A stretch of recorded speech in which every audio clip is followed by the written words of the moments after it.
People will ask for money with a smile and then give it back with an attitude. And it was just $10.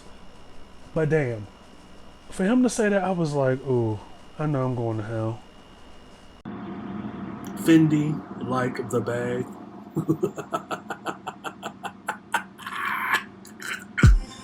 This is the I Refuse podcast.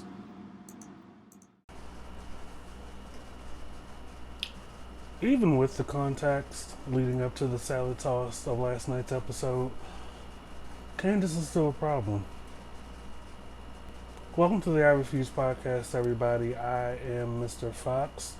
Thank you for joining us again for another fresh weekly episode of some of the things I give a shit about or has been happening. First up, Real Housewives of Potomac. Finally got to the moment of, or the episode around the salad toss, and of course they kept that towards the very end. It's very clear to me that there's going to be a new, I guess, permanent beef halfway through this season. And again, we are going to be reminded as to why Candiace keeps getting dogged out.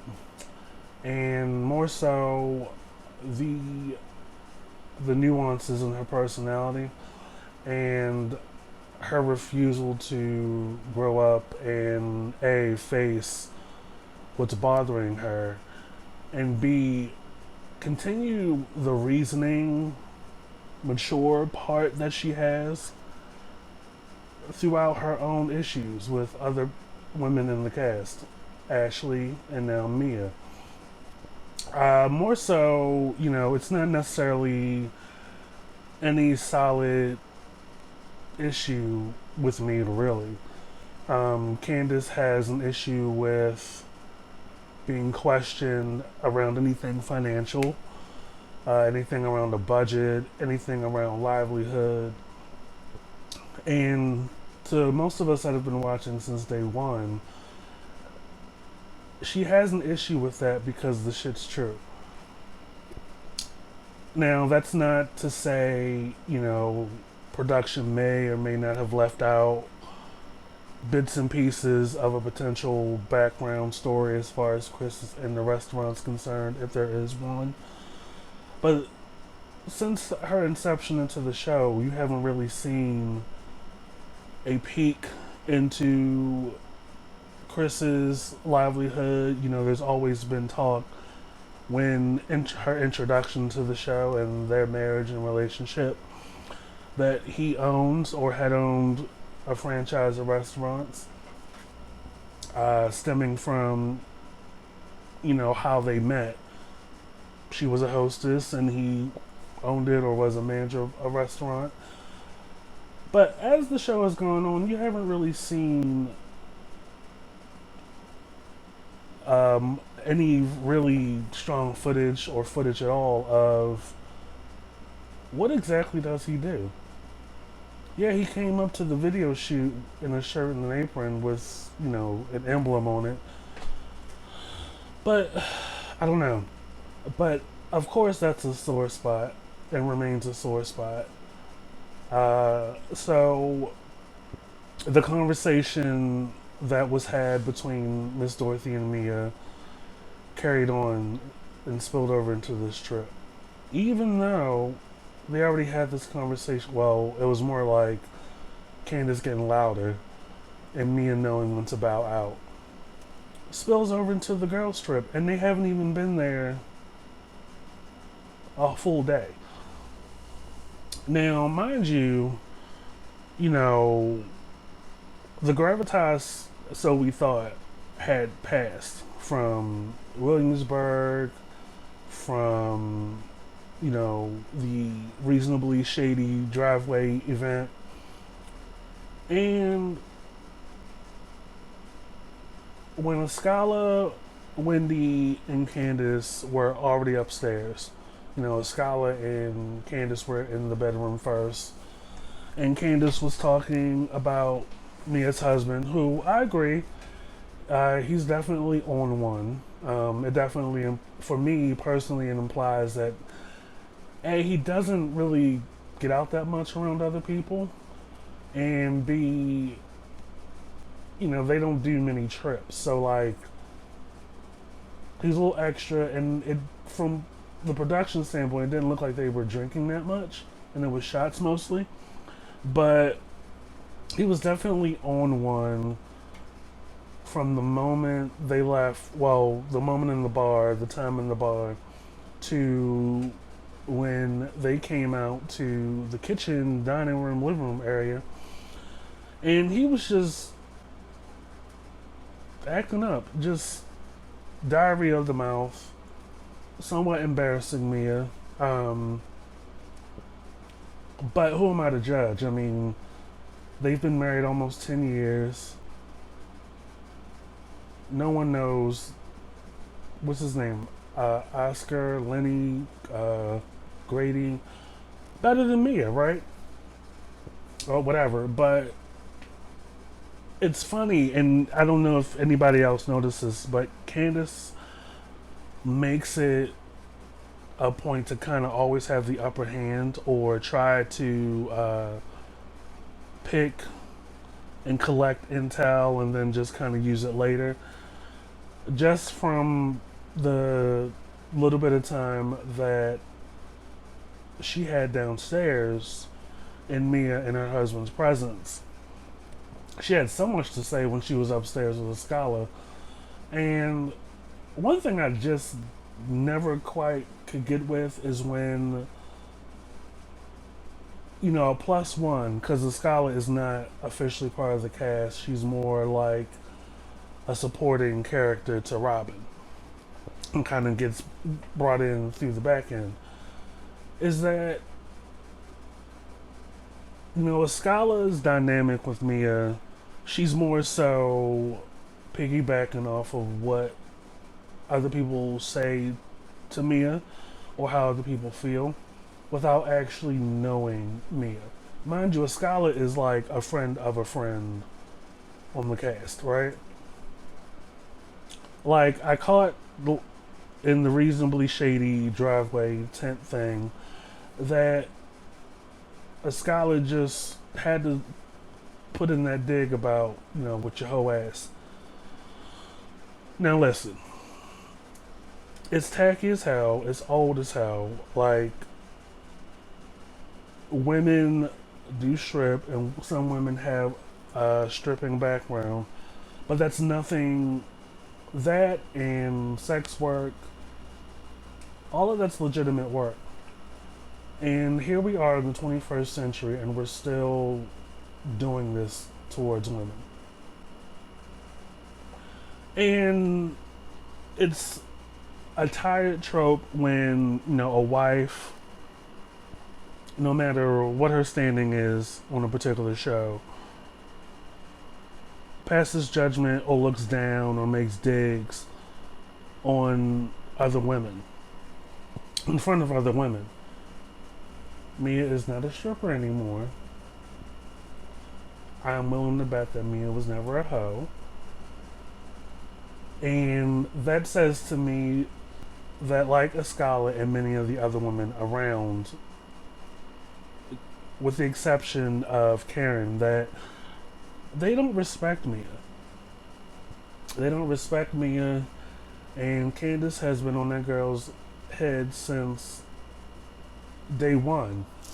Save for the Williamsburg trip where, Wendy and Giselle and Robin were the focus. But they just are giving me a hard time. First it was Wendy, it was forced as hell.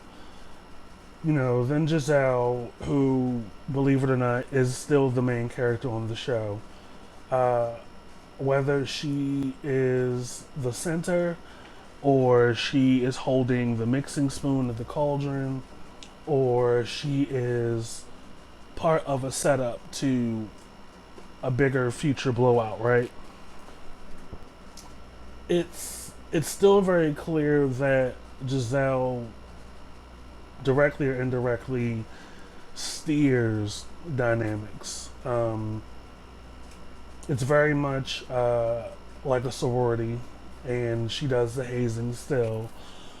But beyond that, there's always this need for validation and acceptance, and AKA a way to be in. And that, and once you're in, right, you're pretty much set. You can do no wrong. There's no accountability to what you say, what you do, the role you play, and the fallout, right? It's only when Giselle does not like you that, with the exception of Karen, because, Karen's older than everybody else, and she pretty much is the key to Potomac on the show. But look at what happened to Monique. Like, Giselle did not see it for Monique. There was definitely a jealousy and an envy aspect, in my opinion, for Monique. And because even though Candiace was lighting the fire for a season or two leading up to that hair pull, because there was already that precedence of we don't like Monique, despite the role her and Robin played. Candiace was on the receiving end of that. It got physical. They didn't agree with it. And Monique was shunned, but, I'm going to pack that aside. But here we are in the bedroom upstairs at the Eastern Shore house. And you're talking about Mia and her husband, right? You're essentially putting in Escala's ear, before she gets relaxed, before her butt gets warm, before she can settle down, about Mia's husband. And on top of that, you're inserting your prejudice,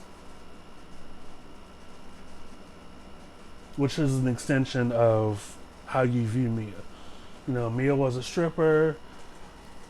Clearly, her husband is the pimp. He is acting up, telling her to shut the fuck up, all this other stuff. Which leads me to believe that, oh, well, if he's like this in front of us, I'm pretty sure it's dysfunctional behind the curtains. And of course, Escala, piggybacking and running with what she's being told, naturally just implies that there's something wrong in their marriage. Okay, it is all the way possible that, beyond physicality and all that other stuff, and beyond the fact that there is a slight age gap between Mia and OG, I'll call him OG, there is nothing, just because their dynamic is different, doesn't mean yours is better. You know what I mean? And, a lot of people like to throw the word classism and elitism around. But just because your husband doesn't act out or have fun or isn't like in the moment, which he essentially was, doesn't mean that there's problems. Every marriage behind closed door has issues. I mean, Karen and Ray have a couple of forks in the road, couple of moments in there. But come on, like, let's not come in on that note, especially when you're not really a full-time cast member, right? Like,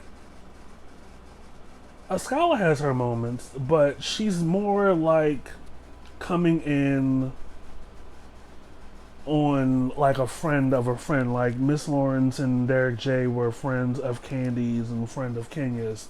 Like they would do little pop-ups here and there, But let's not act like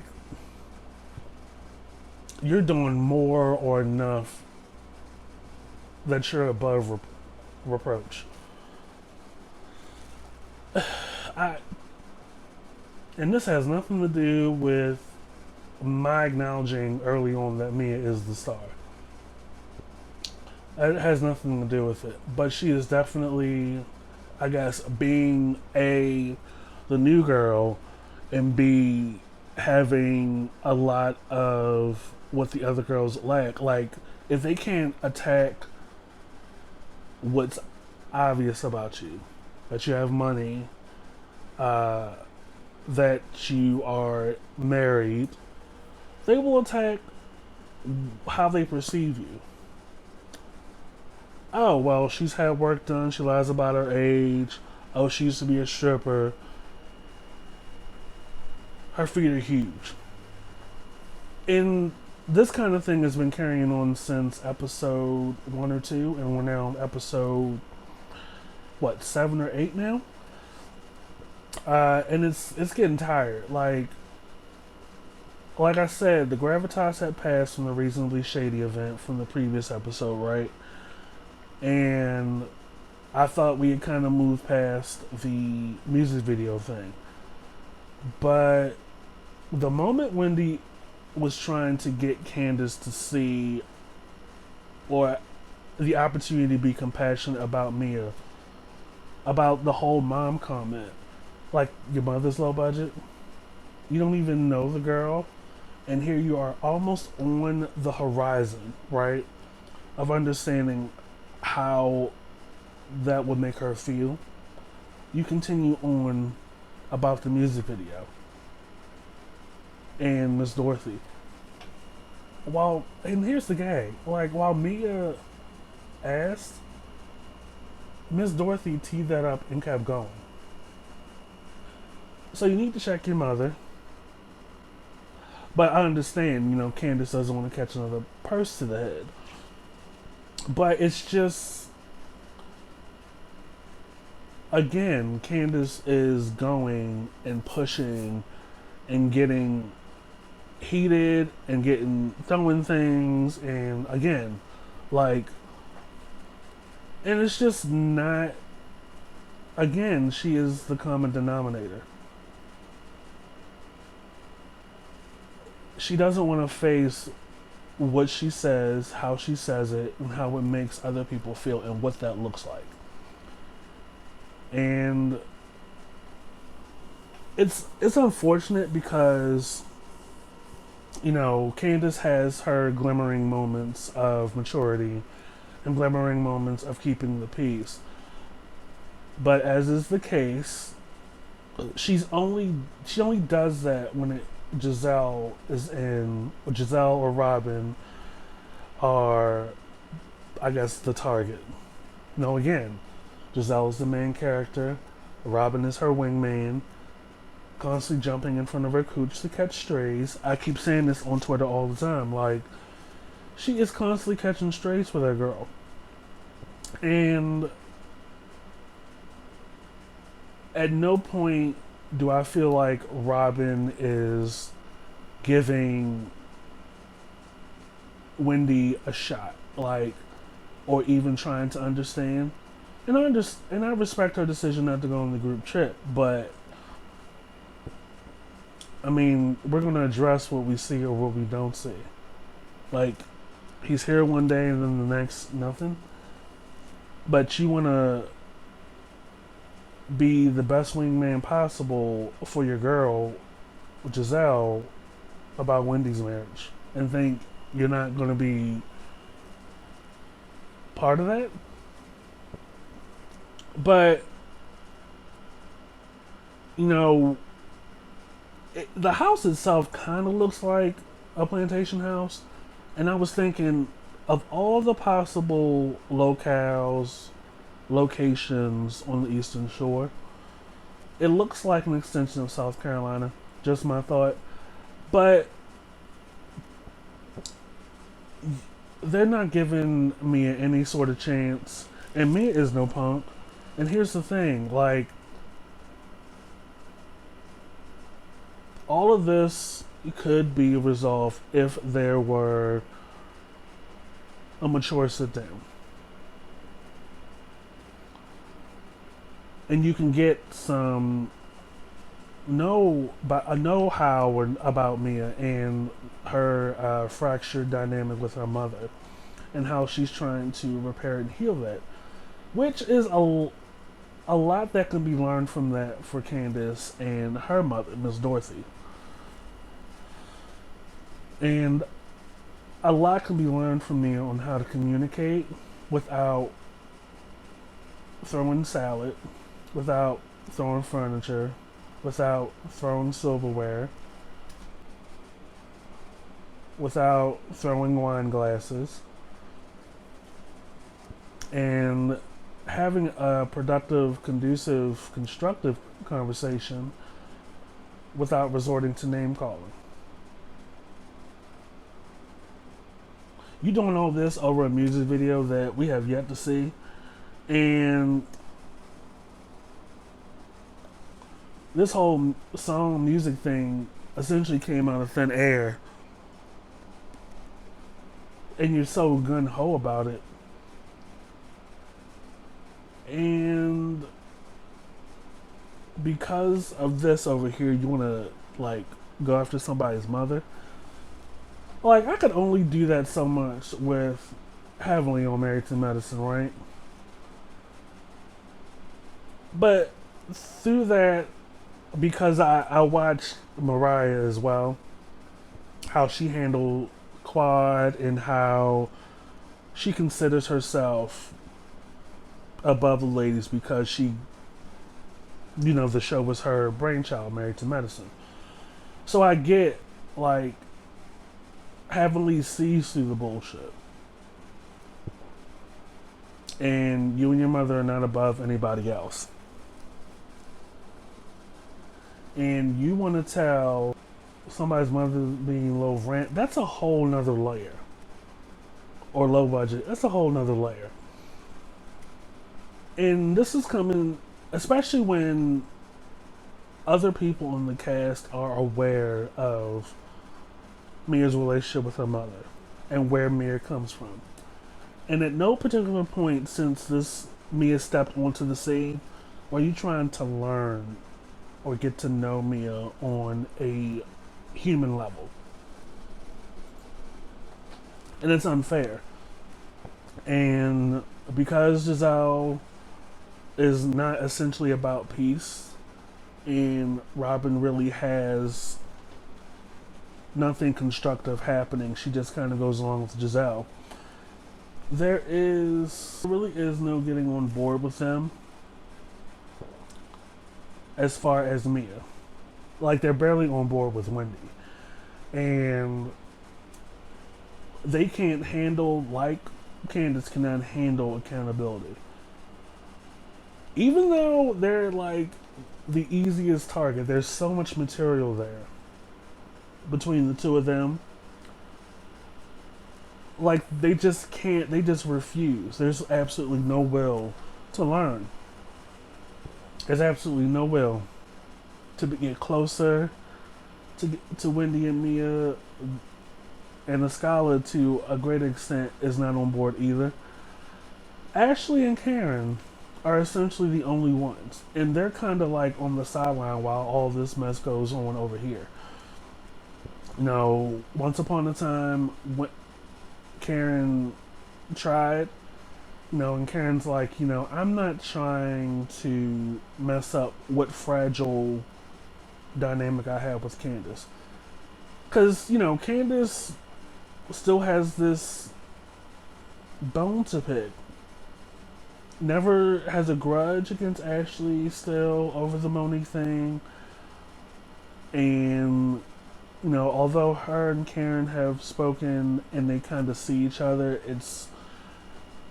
the friendship is a different space now. And again, we are revisiting the same kind of situation with Candiace in that mouth.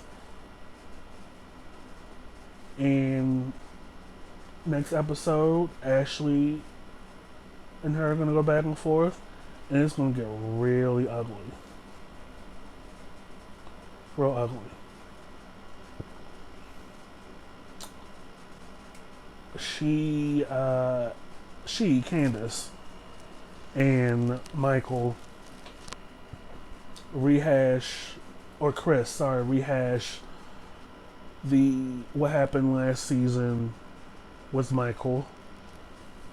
And Ashley never forgets all the digs that Candiace has had towards Ashley and towards her husband.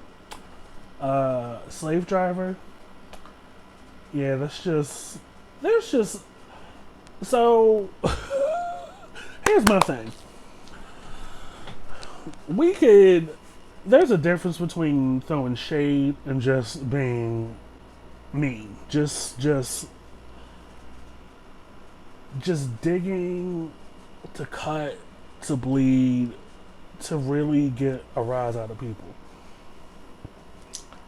Shade.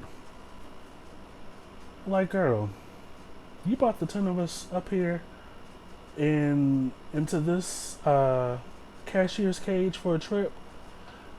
That's shade.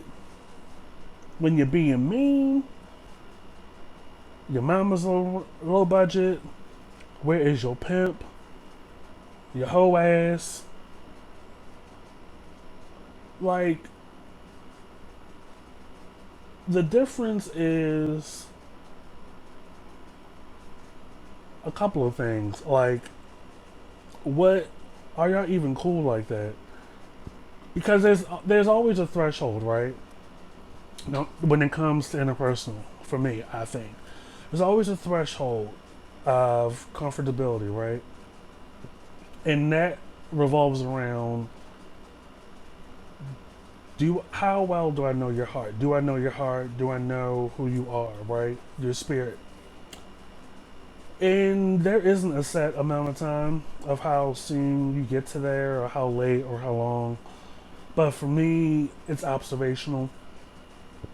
And I know there are people that are sincere, that are real, consistent, just solid folks. And there are people that cherry pick out of what's beneficial to them. And they turn the shit on and off for certain people.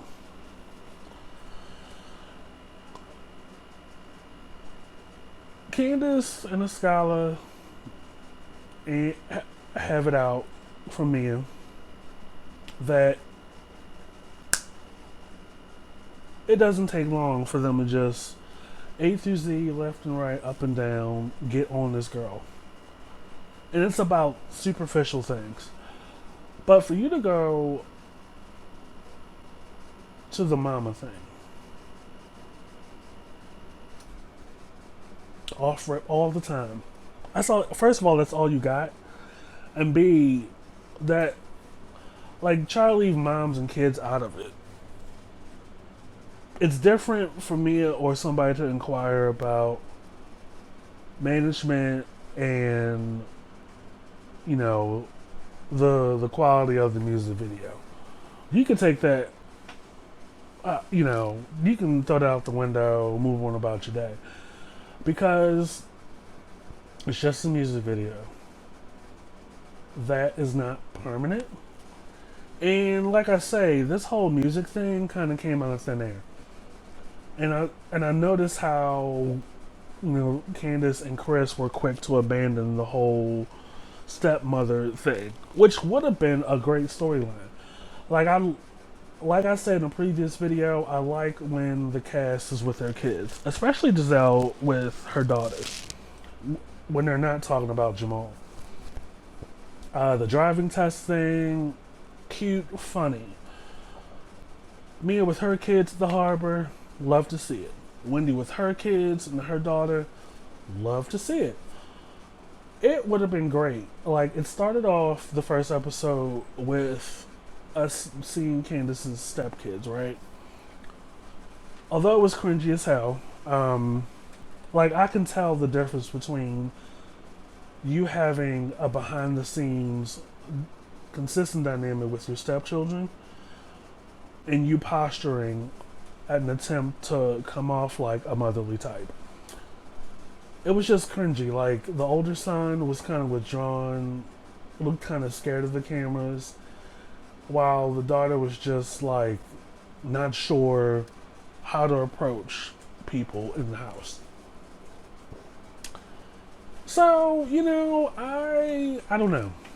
But this is just not giving, this is not looking well for Candiace. And again, it looks like at no point does anybody step in, well, except Chris, before, she's about to flip the whole table and have, the white people in the background looking all scared. Like, this is probably the first time in a long time in the history of me watching reality TV where you actually get ever-present reactions in real time of other people in the background. You ever notice how when you look at Love and Hip Hop, there's literally no reaction from people in the background. But at this little Eastern Shore walk-up restaurant, and they're in close quarters during the first season of the Pasta Primavera. Or no, this is probably this year that they had taped this. You get immediate whiplash reactions from some of the white people at the other tables.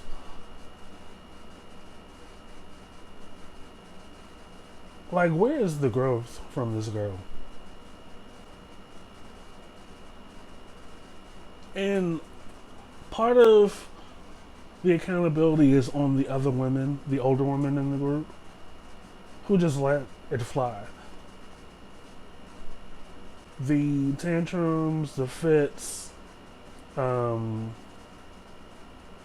that other stuff it already outshines, especially given her history, to where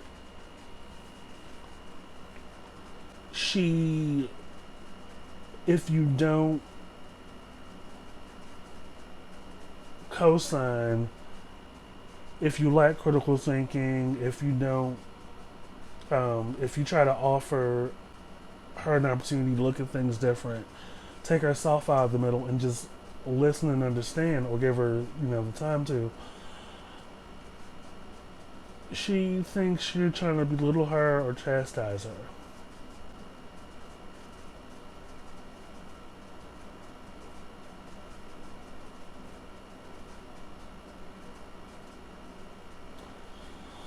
And it's unfortunate because Candiace has all the makings of being a strong housewife like character, you know what I mean, or a cast member. Like, she has all the potential, but she's not really exercising the housewife presentation. You have stepchildren, you're married to a man, there's not much, if any, family life being shown, and it doesn't look like you're trying to grow out of the environment or the narrative that you came in with, which is living off of your mother. It'll be very interesting, though, because to find out who is actually paying for that house. Because from what I gather, Miss Dorothy isn't doing it. I don't know. But it's just not looking too good for her. I'm curious to see what the fallout was with Mia. Because I don't think it just ended in the kitchen. I'm sure Candiace probably ran up on her and Mia gave her a backhand. But we'll see. They can only say but so much without giving too much away. And, it's just, it's unfortunate because yet another season, Candiace could have turned everything around and if not turn everything around, at least balance it out. Like have like balance out the dysfunction with more likability. You know what I mean? Um, no, all the other cast members have some kind of stink tied to them, but on the other side, they each play a role that supports the greater functionality of the show. You know, Karen had her tax problems, and she had this whole loopy thing where she was she was evasive with Karen and Giselle. She really wasn't opening up and giving them a chance to be good girlfriends. But part of that loopiness is what makes Karen so attractive and makes her entertaining on the show. Plus, she's an quote unquote elder, is in one of the most stable, long lasting marriages on the show. Uh, Ashley stumbles, had a rocky, beginning with that Crocodile Dundee restaurant and trying to glaze over her husband, Mike Darby's transgressions, indiscretions, his handiness. But we like Ashley because she's one of few critical thinkers. Great with the kids, shows more of the dynamic with her and her mom. Shows more of her uncle Bump and the family, and you get a sense that she comes from a strong, solid family. And she tried to do the meet the biological father thing. That didn't go too well, but you feel for her. I always feel for Ashley. No, Robin, her dynamic with Giselle is what initial dynamic outside the group cute. Robin is a very a loyal girlfriend to the main character. Doesn't really do much by way of showing more of the family. She was doing a little bit here and there, but you don't really see too much interaction between her and her sons. And you don't really get a sense of what all really is happening. But Robin tries. Robin gets a B for effort.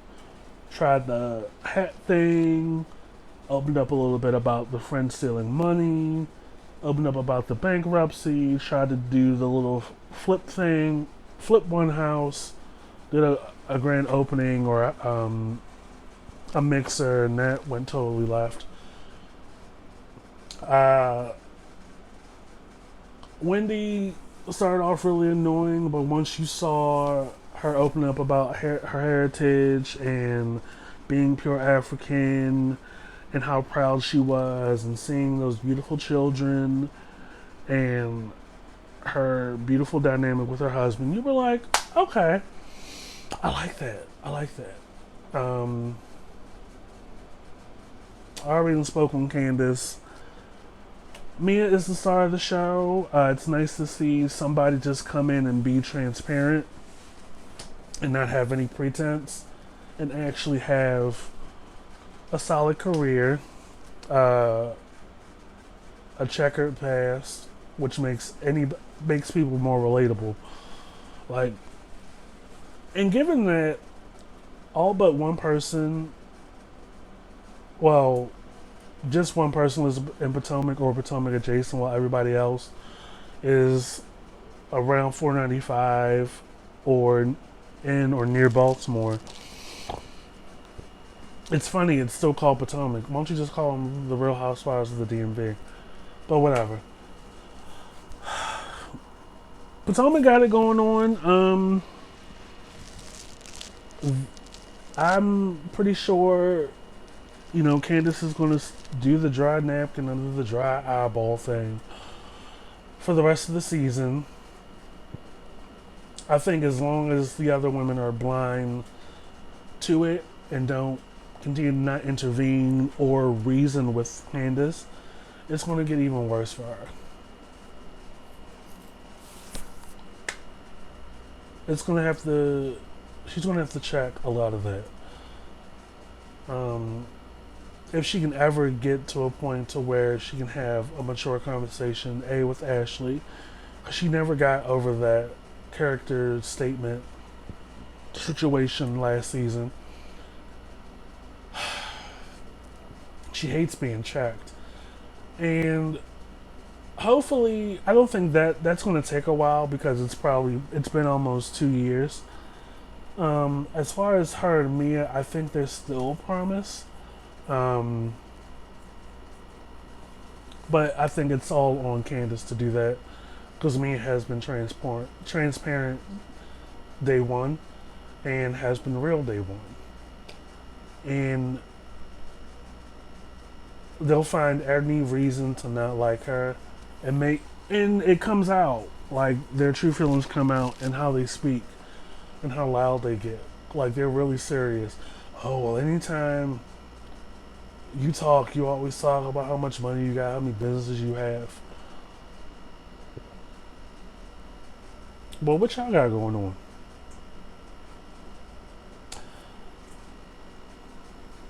I just really want a little bit more harmony from this season.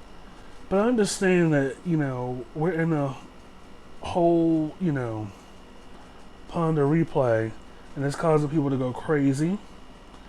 It's causing people to really trip the fuck out and lose their mind in public, on TV, and on social media. So, when Chica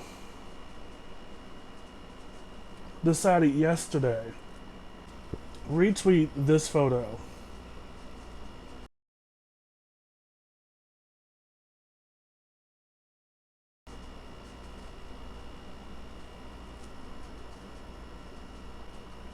comparing this girl to a skeleton, beautiful black princess.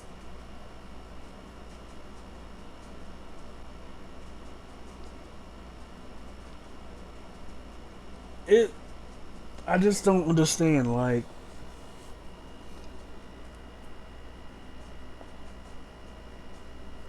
she retweeted it with the caption of Happy Halloween. And I don't even need context when it comes to children and other women, like when they're the target, because they don't deserve that under no circumstances. I don't need context.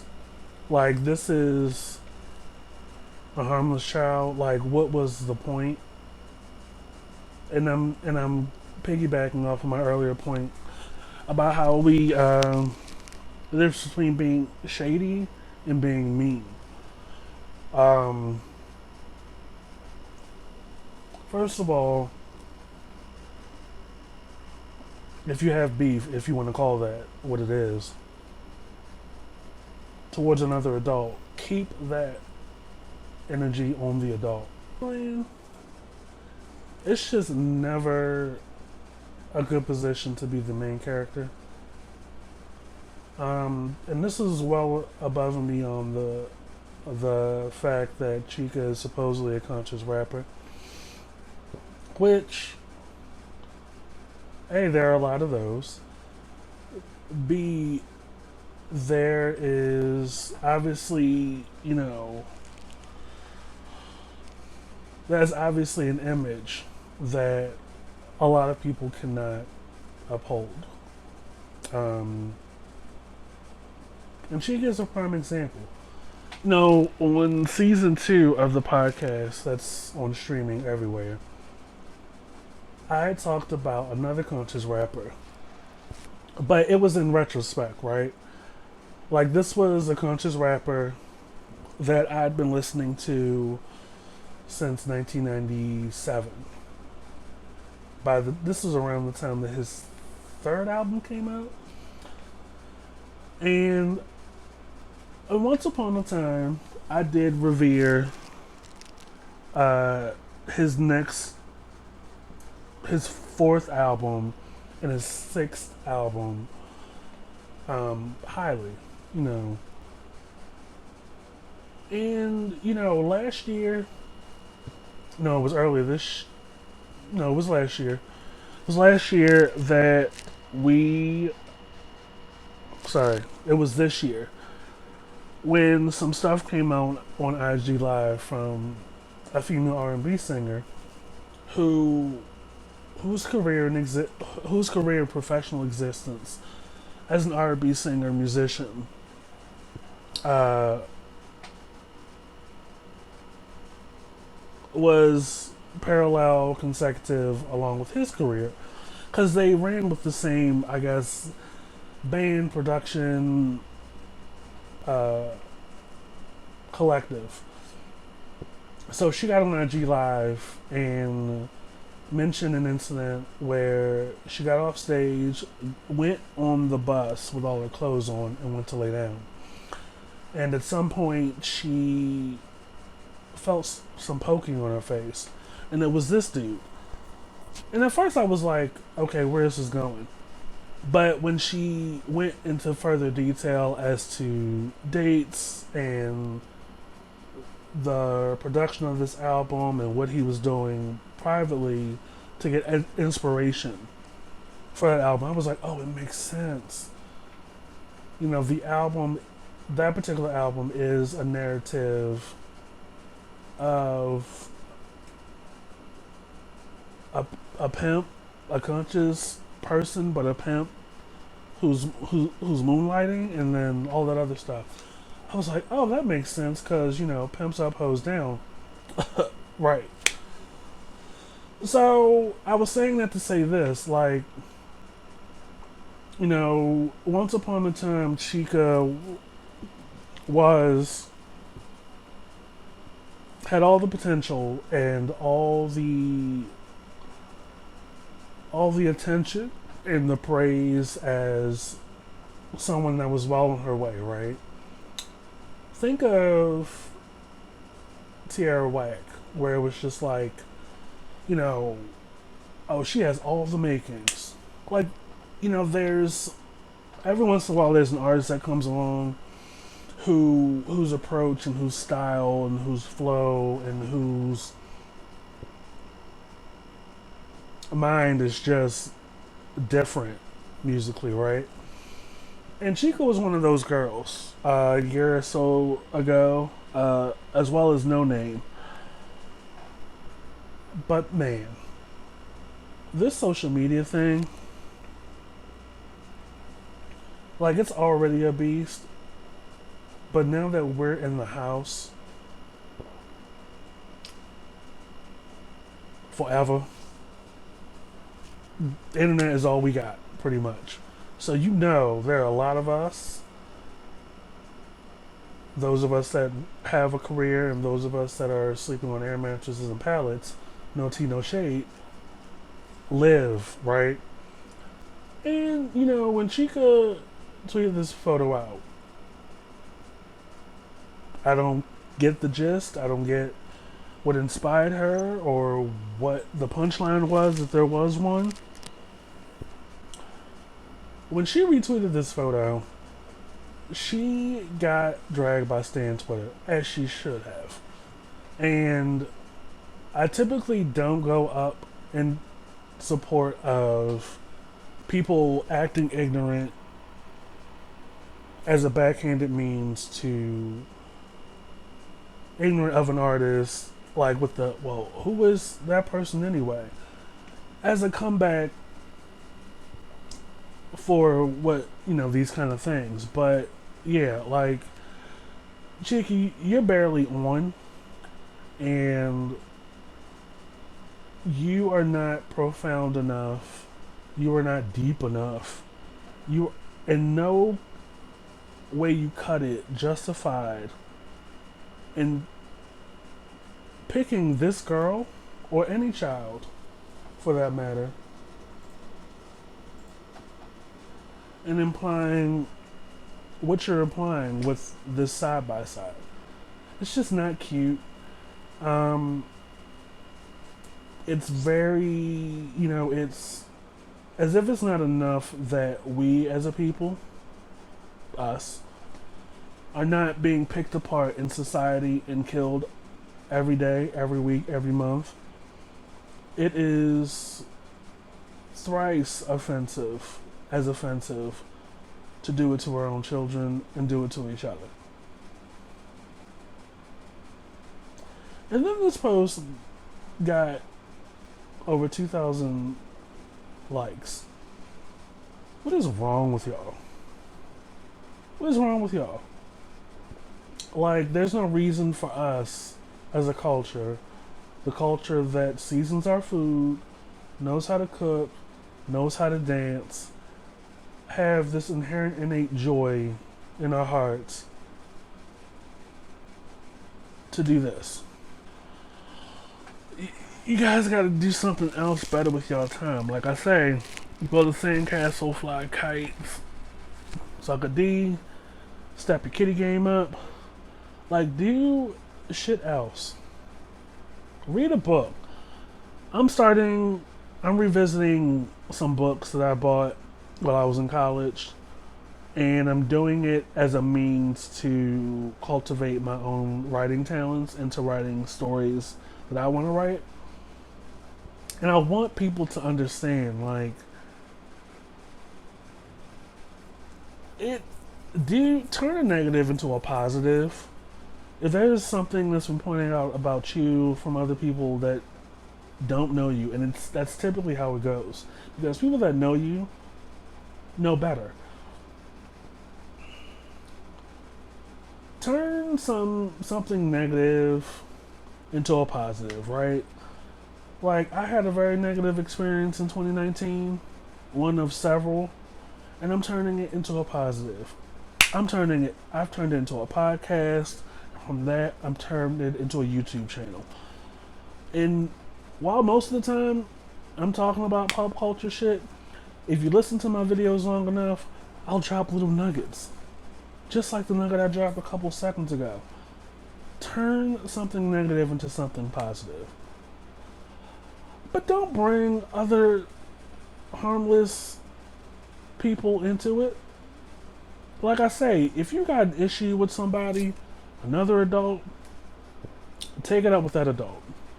Don't bring their kids, their grandmammy, their dogs, their cats, their recipes, like their neighbor, any body part. Well, sometimes that shit can be funny, but children and their mammies and their pappies, leave them out.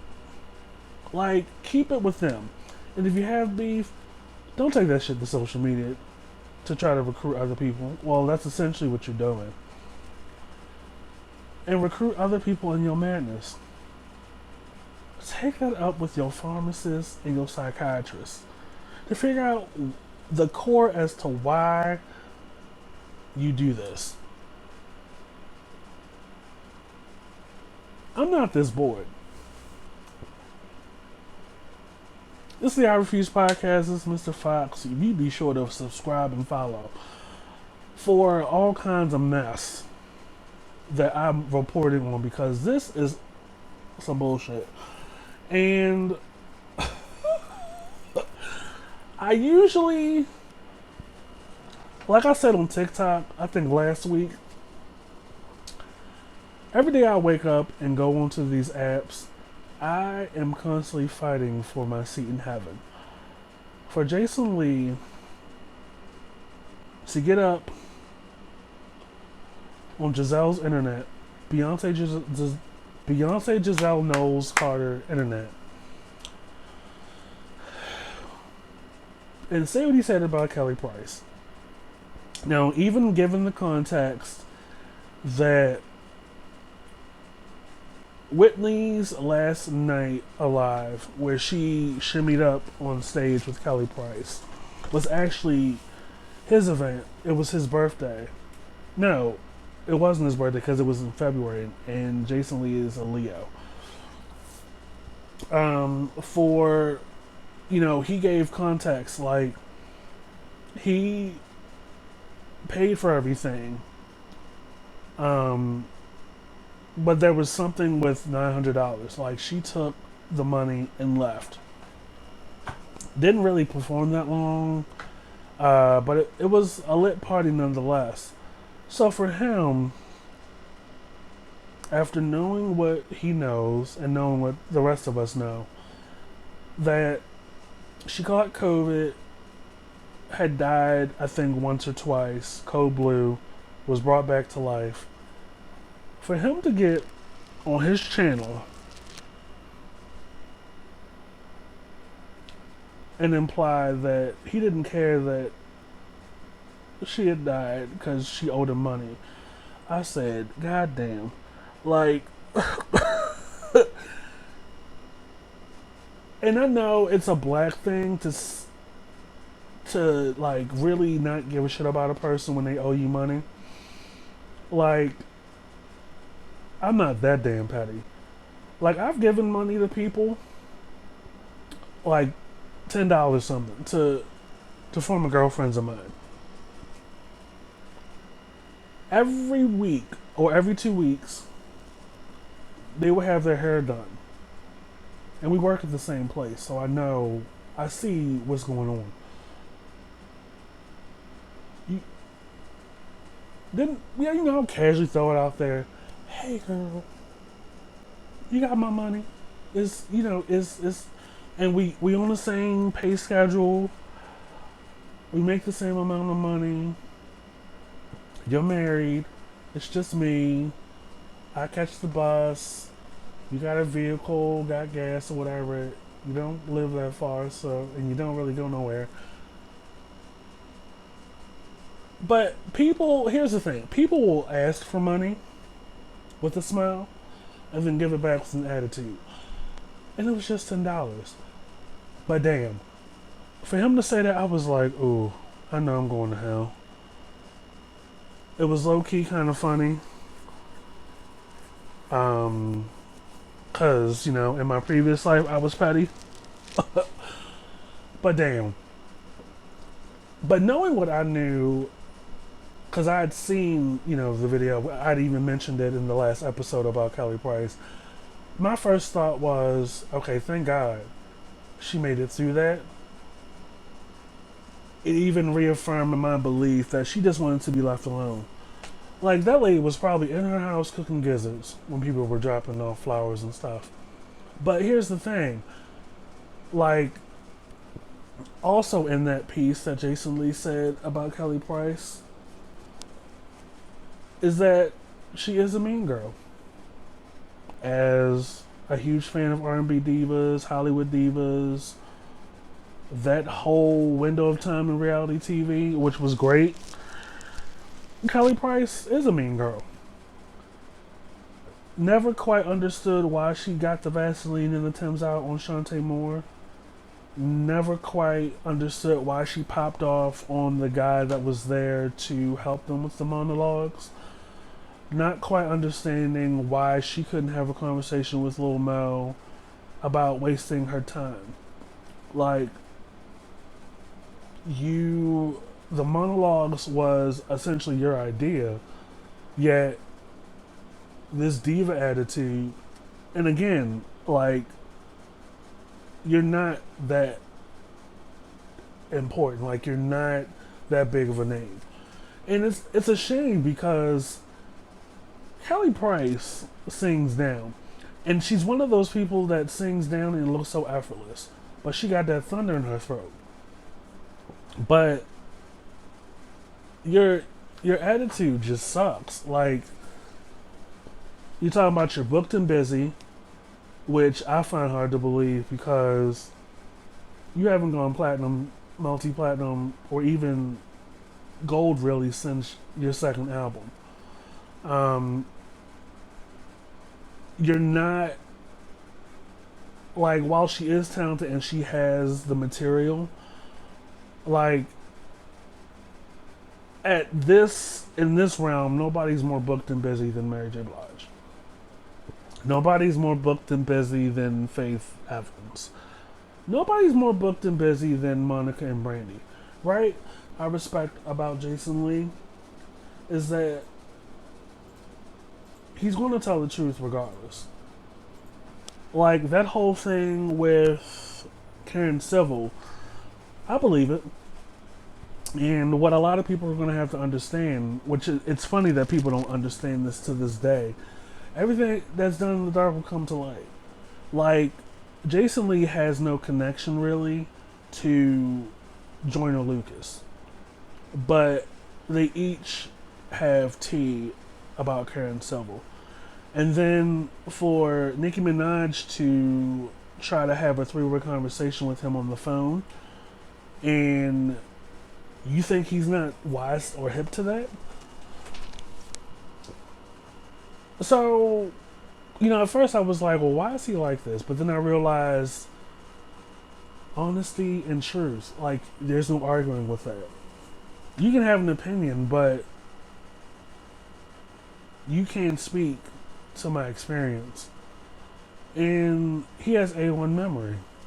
And as hard as people want to believe or get on this soapbox and thump and, talk all this stuff about what's wrong with him and how much they don't like him, every week they get their chair and sit right up front and be like, eating it all up. Kelly Price is a mean girl. And I don't wish death on anybody.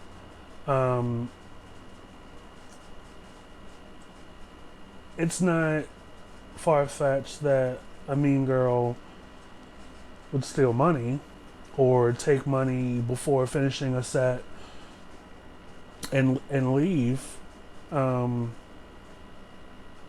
Because it's...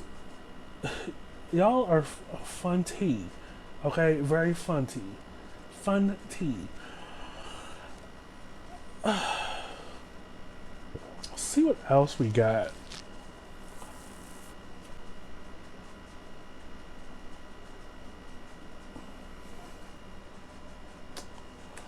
It's the I Refuse podcast. This is Mr. Fox. Be sure to subscribe and follow.